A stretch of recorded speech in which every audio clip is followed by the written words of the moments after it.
No, now we're on. Okay, so the second video that we're making now um,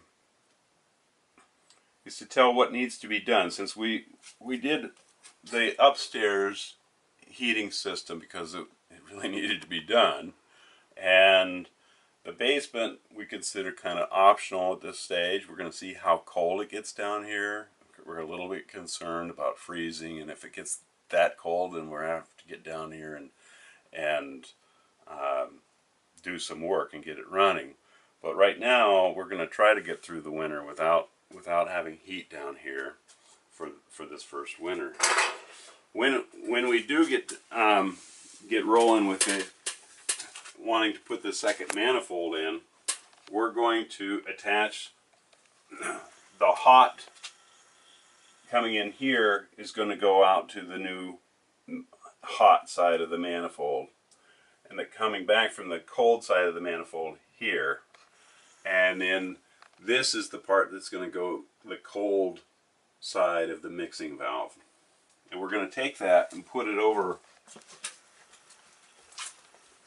We're going to put the new manifold. It's going to sit in here, and the current plan for the new manifold. So this is a loop. This is a loop. This is a loop, and this is a loop. And you can tell by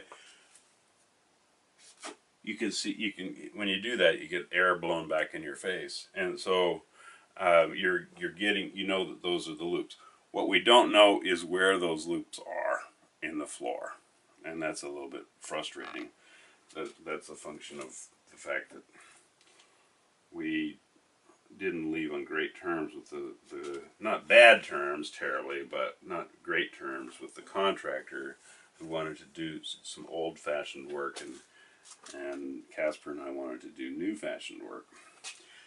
And so we're going to put the manifold in here, and the manifold is going to have, probably, if we use the same kind of manifold that we've done before, we're going to have the hot water on the top and the cold water on the bottom, so that they're actually going to switch with the tubes when they connect the packs, because right now the hot is on the bottom and the cold is on the top. So they'll be switching as they come over here, and so the hot will come in, put it into a manifold, and the manifold is going to have 4 loops, but our current plan is not to have actuators on each loop.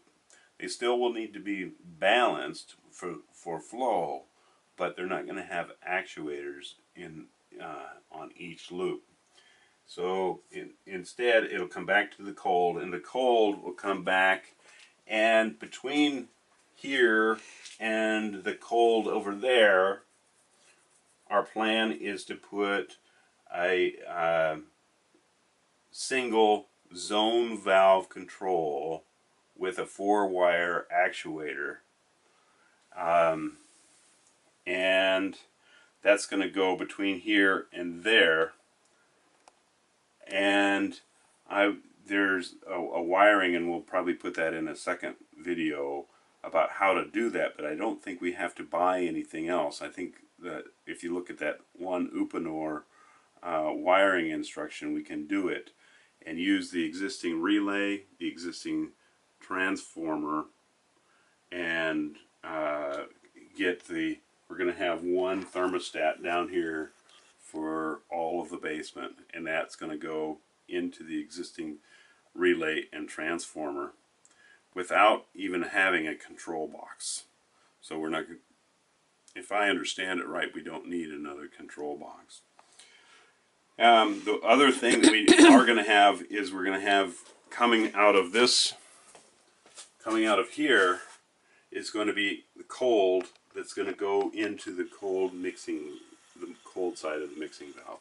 So the hot is going to come out of this bottom one here, and it'll go into the hot side of the manifold, but it will, before it does that, it's going to hit a mixing valve just as we did over there, and the cold is going to be mixed with is going to come from that top thing up there. And so there's 3 tubes that are going to come from all of that stuff over there. That's going to go to this mixing valve. Hot, cold, and cold to mixing valve. Or cold, yeah, hot coming in, cold going out, and cold coming in to the mixing valve. Okay, that's my understanding of the plan. Thank you, Mr. Gramlich.